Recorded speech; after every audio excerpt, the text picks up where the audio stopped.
live meeting is happening then.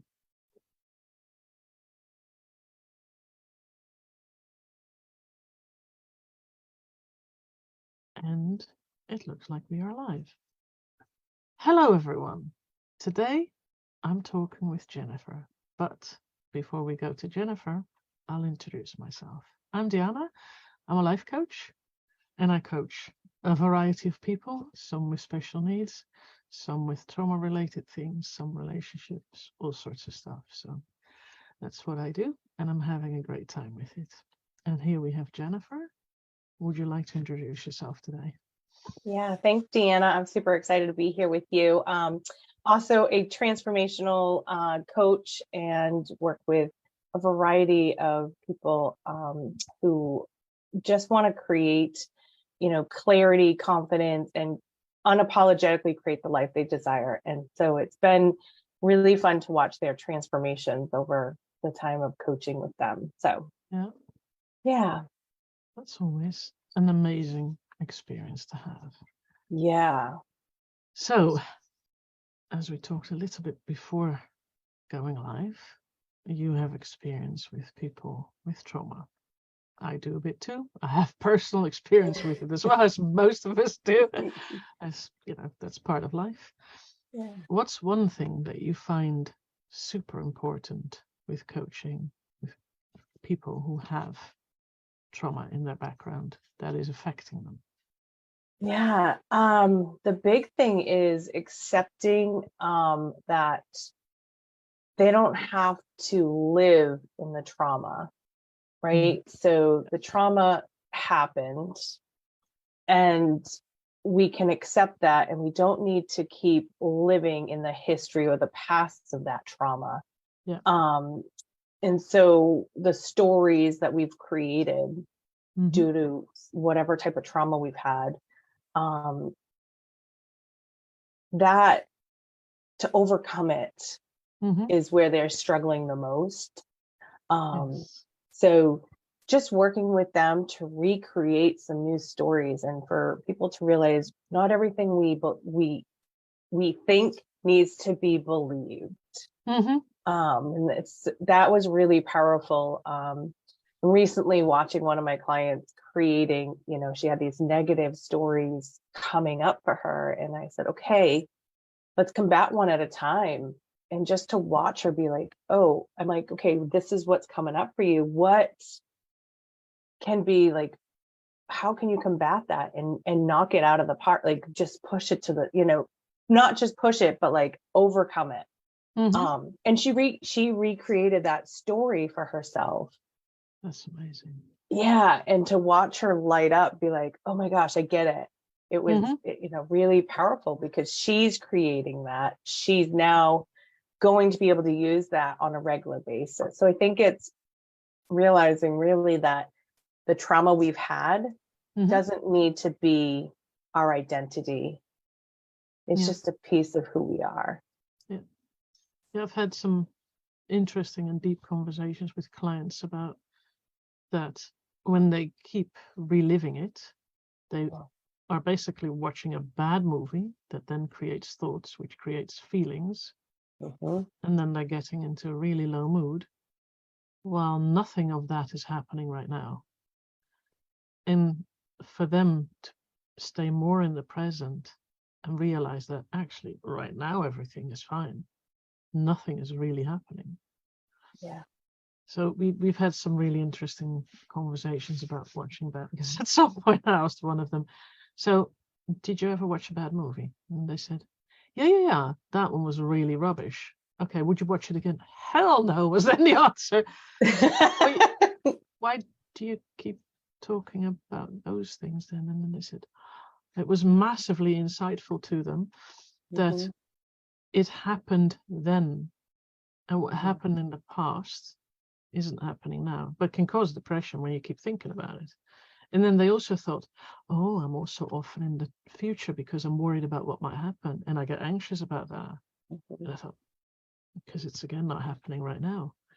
Because the stories that we can make up about the future is especially spectacular, because anything will go wrong in your mind that doesn't actually usually happen.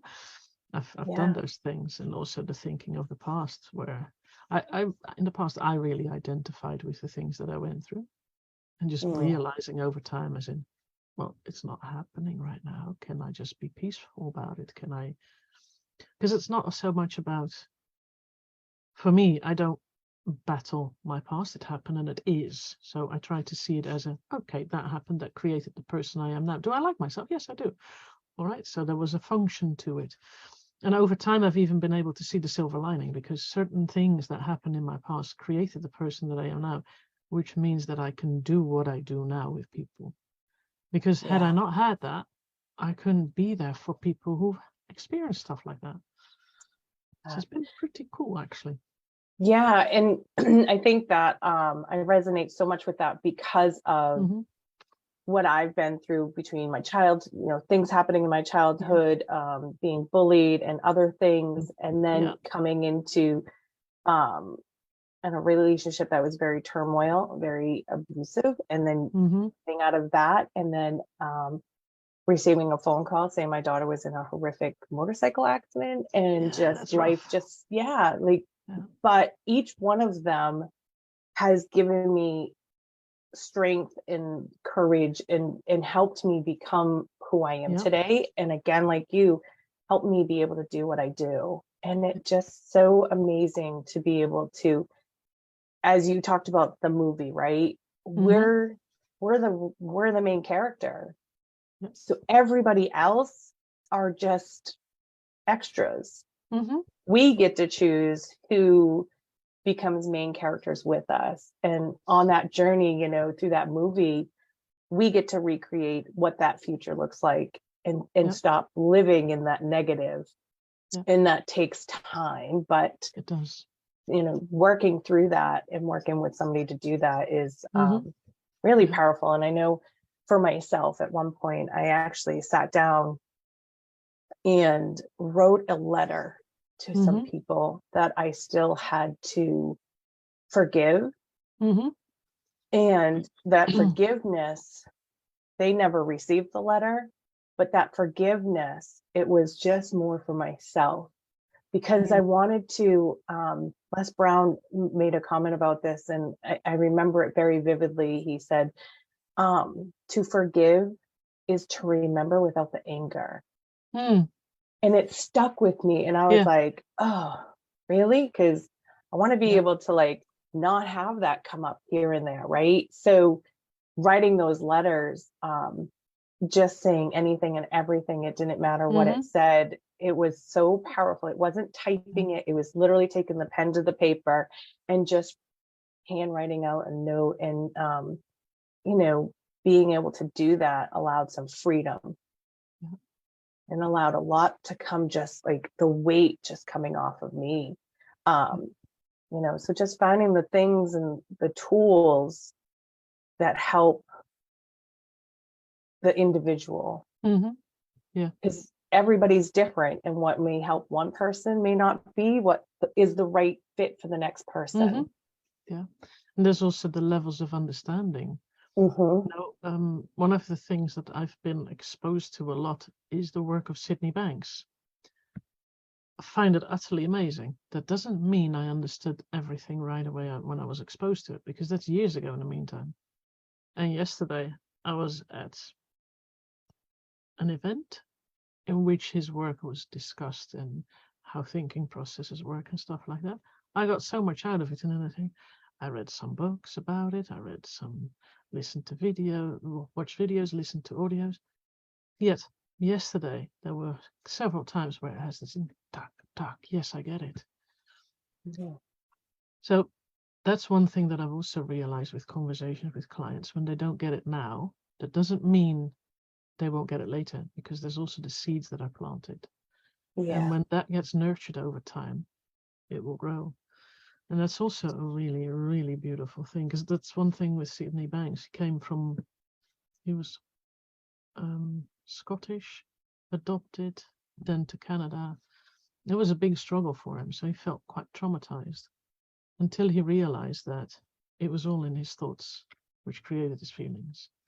And I thought, that's profound. You can see that. Yeah, and those seeds, like you said, it takes time. And just like anything, when we're learning something, it's not always just like, oh, I get it. Sometimes it does takes that 7, 8 different times or different ways, right? Yeah. Between the learning of what we're trying to learn Yeah. or trying to cope with or get over or Mm-hmm. overcome. And Yeah. that's really powerful too, to understand that it Yeah. just doesn't happen overnight. It doesn't. It's a process, Yeah. just like grief. When we go through grief, go through the different stages, or Yes. in any type of trauma, there's stages that we need to go through. And I think people sometimes get stuck in that. Yeah. I know even for me personally, I was stuck in some of those places for a long time. And I was like, oh, I can't stand this. Why is this still lingering like this? And when I decided to cut the cord, kind of, right? Or put the line in the sand and said, this is not going to be okay. I'm not going to live like this anymore. Then it was, what's next? And like, how do I get to that next step? And how do I go there? And it's just really as simple as one action, one step a day, just trying the next day. Like, and if it didn't go as planned, okay, tomorrow's a new day. I can do it tomorrow.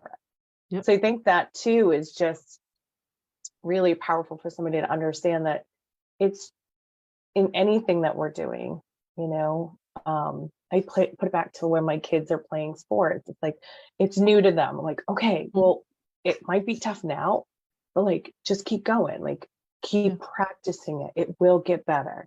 And that comes to, my daughter, when she was in her accident, and, going through each of the steps with her.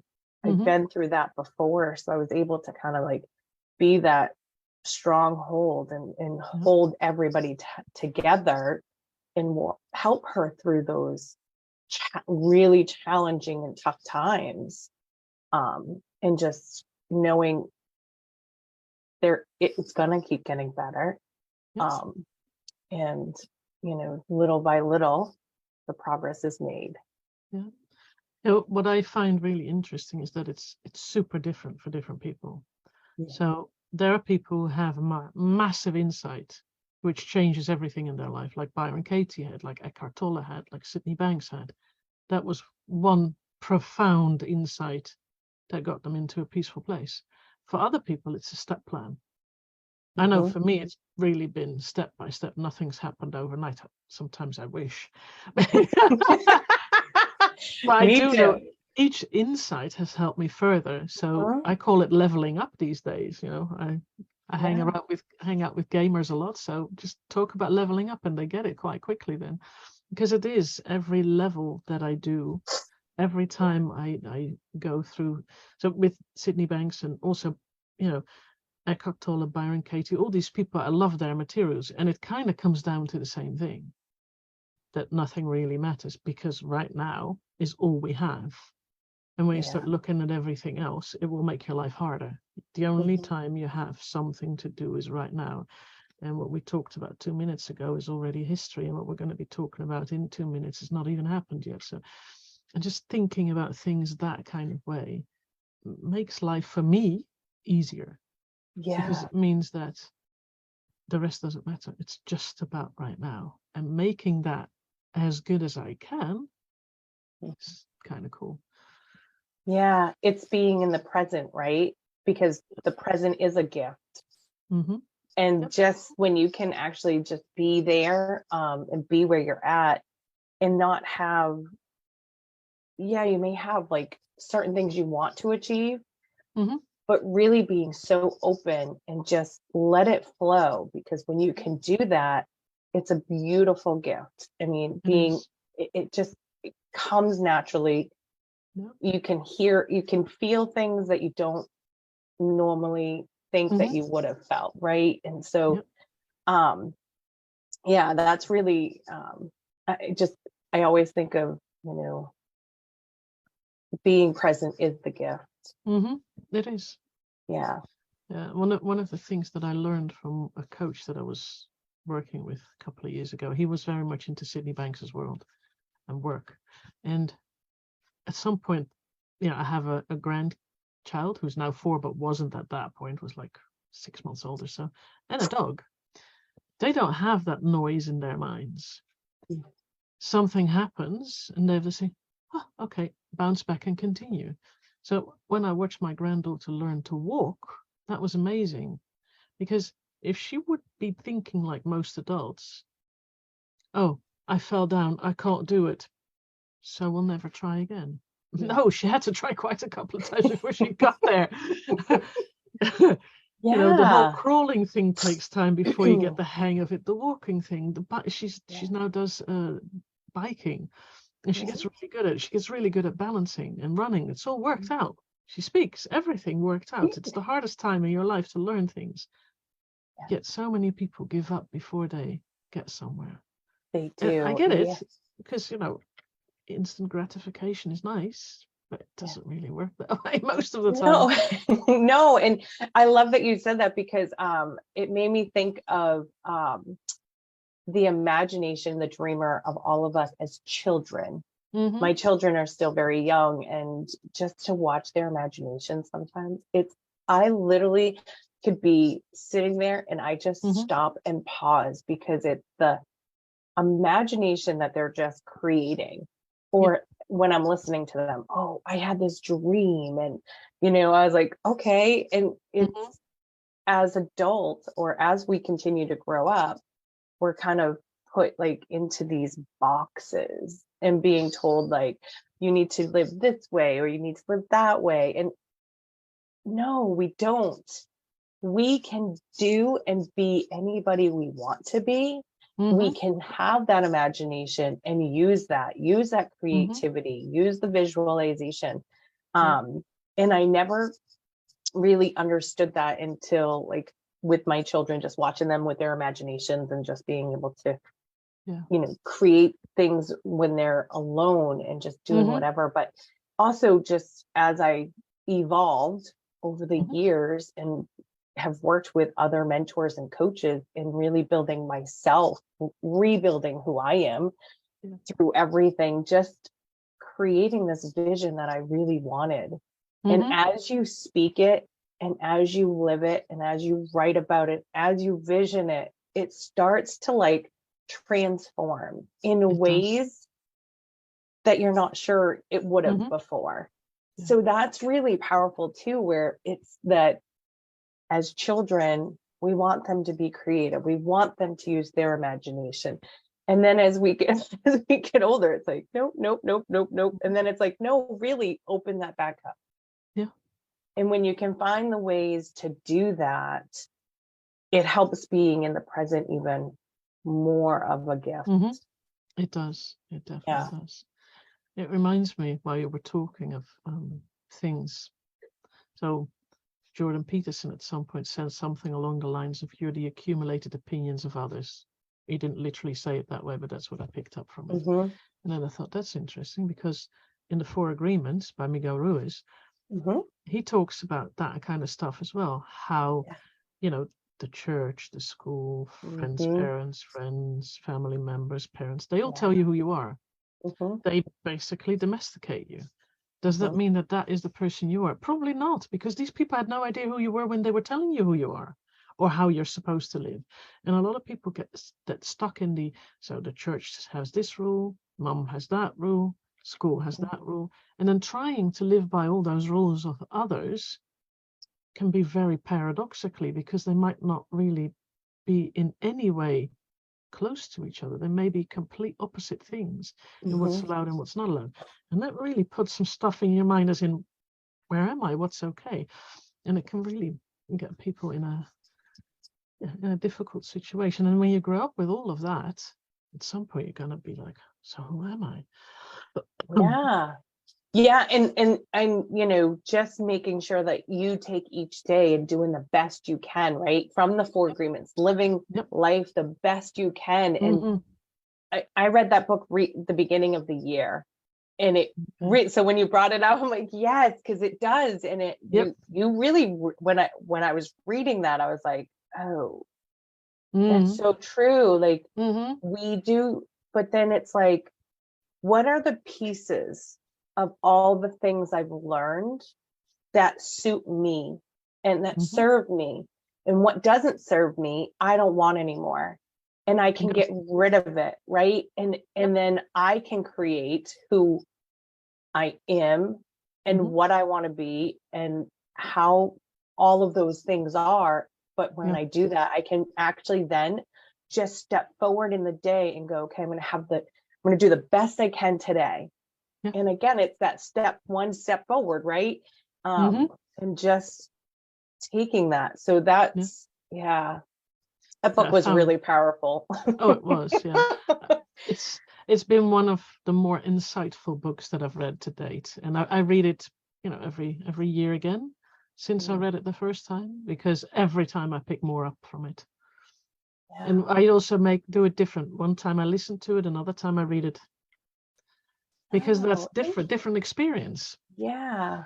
Yeah, I haven't thought about it that way, but I do like to read books that have really impacted me more than once, because I always pick it up more. And my children are interested when I read, because I have a thing of markers next to me. They're highlighters, multiple colors. So they're fat on one end and fine point on this other end. And they're like, you highlight a lot. I'm like, there's a lot in here. Like, and they're like, I'm like, I'm absorbing it, because as I read it, then I'm going back and like highlighting it before I go to the next thing. So, but yeah, I've not really listened to a lot of books. I've been still the hands-on so far. But yeah, I can see how listening to it versus reading it, you can get different perspectives too. It's one of the things that Sydney Banks recommended doing with his books, when you would be listening to it, to not really focus on it, but just listen to it while enjoying nature. And that's what I do with some of those books. I listen to it in a car. Yeah. It's been really cool just listening to, because Sydney Banks, he wrote his wisdom in stories, mostly. So you get a story of someone living a particular way in life and getting the insights. So that can be very, very, very empowering to read it from that perspective. But then also, Miguel Ruiz and his sons, they've written quite a bit, and I listen quite regularly to their stuff in the car. It's just, Yeah, I listen to podcasts in the car. Yep. So if I don't have the kids, if the kids are in there, a lot of times at the dance party. Yeah, that's a different thing.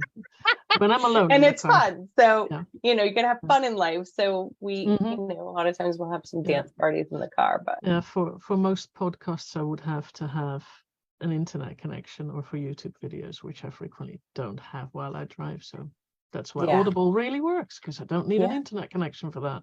Just need to have my phone connected. That's all. Makes life really nice. And some podcasts go through Audible as well, so those will work then. Yeah, and some, I think some you may be able to download as well. Depends on depends on who you're listening to. And where. So it can be really cool. I've done some of that as well.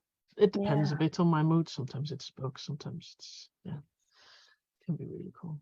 Right now I'm in the books phase.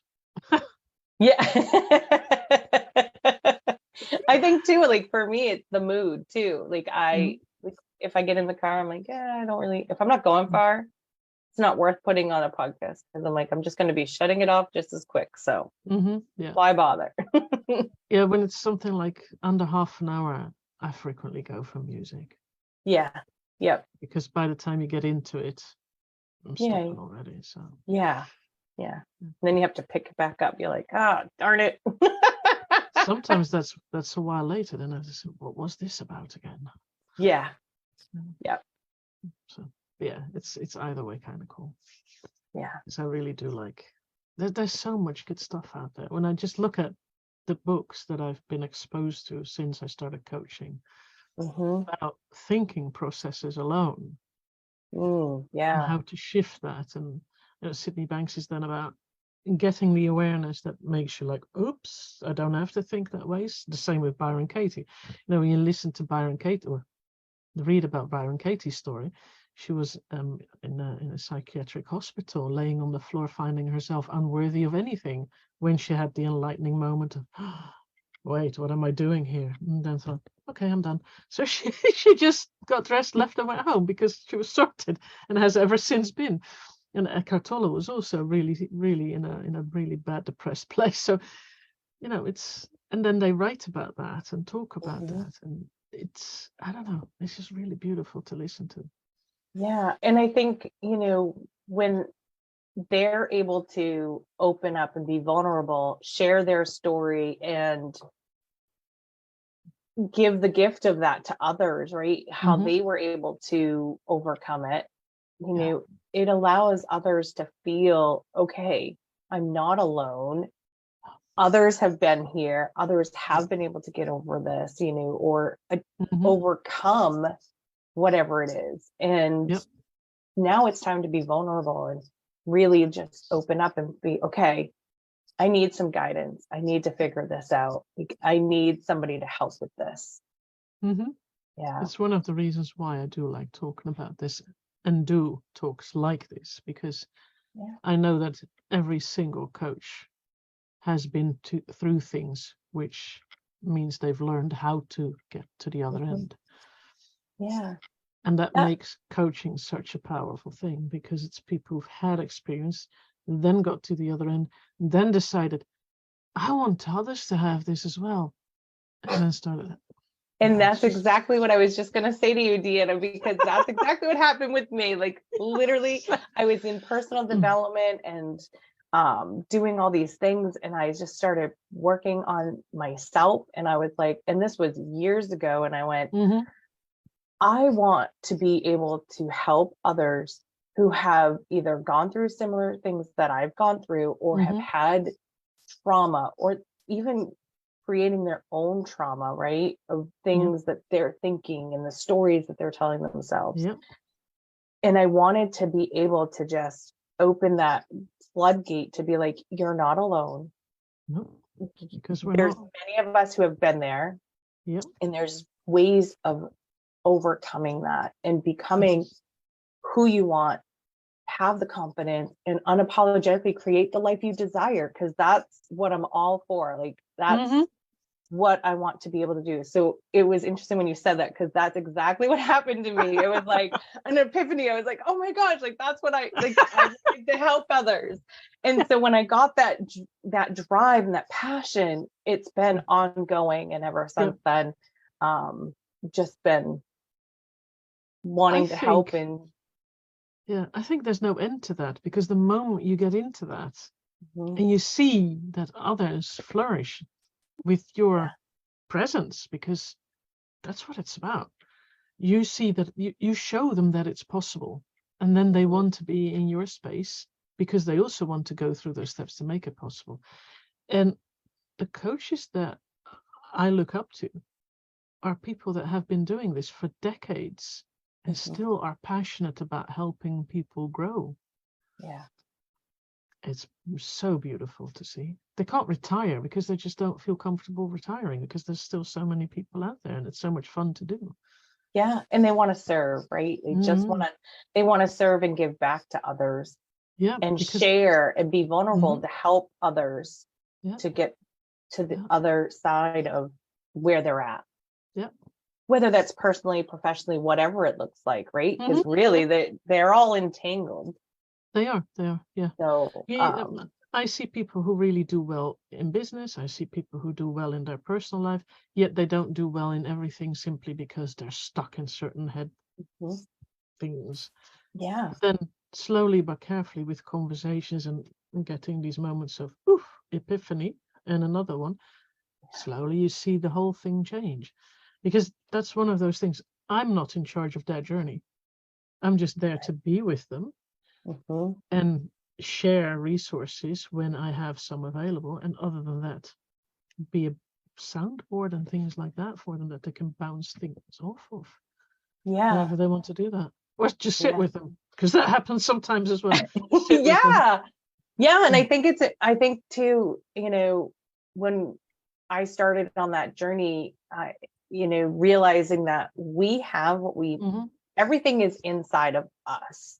It is. It's buried, and it could be really buried down. If it's really buried, it's going to take longer to come out. But as you work with it, as like you said, sitting with them, and sometimes it is sitting in that quietness with them, just letting them think about things that are coming up for them, and then letting them talk through that, really gives them that opportunity to figure out, talk it out, and oh my gosh, that's in me. Like that I've been waiting for that to come out. Everybody has the wisdom. Yeah. And I found that reflecting back what they say often is very enlightening to them. Because when people talk very negatively about themselves and you reflect that back, it's like, oh, did I just say that? Yes. And it just happened 2 weeks ago with one of my clients.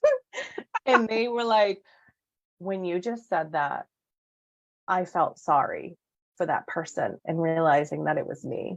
And it was like, oh, and that like shifted like this thing. And I was like, oh, she's, you know, like they're seeing it, you know, but when you hear it, when you do say it back to them, it's that, oh my gosh, wait a minute, what, you know, so it's powerful. Oh, it is. It's really fascinating to see what just reflecting back what they've said can do. Yeah, absolutely. Because it's not about me. It's all about them. Yeah. And they have all the wisdom they need inside them. Just has to be woken up a little bit more. Yeah. And sometimes just a little bit more makes it just blossom. The moment they have this, ooh, I can taste it. There we go. That's really beautiful. It is. Yeah. So I just see that we've been talking for half an hour already. I didn't realize it was that long. Quick. We were just having so much fun. Yeah. So, yeah. If anybody would want to reach you after a conversation because they have to say, oh, Jennifer, I really want to talk with her, what would be good places to do so? I'm on Facebook, Jennifer Jaskal on Facebook, on Instagram at Jennifer Jaskal. And they can always reach out to my website, jenniferjaskal.com. That sounds like pretty easy. It's all your name. That helps. Yes. Just Google you and they'll find you. Yes, absolutely. Cool. Is there anything you would like to add to what we've talked about? Or do you feel that you've said what's important? Yeah, I think just honoring, you know, for people to be honoring who they are, where they're at, understanding that if there is a desire to want to change something, that it is possible, right? Or if they feel like they want to achieve more, that they know that they have these dreams, these visions, or they're trying to overcome something, that there are people who have been there that are willing to help, and they're not alone. And I think that's the biggest piece for me, is making sure that people understand they're not alone. Many people are or have been through this similar or something similar to them. And just to reach out for people that resonate with them, that they feel like would be somebody that can help them. Yep. That's a pretty good way of putting it. Thank you for sharing that. You're welcome. Thank you. Thank you for being with me, because this was total fun. I really enjoyed it. Yes, me too. Let's see whether we can do it again at some point. Yes, absolutely. Thanks everybody for watching the replay, most likely. And leave some comments when you have something to say, or tag one of us if you want to ask something. We're here to answer. Thank you for joining me today, and see you all next time.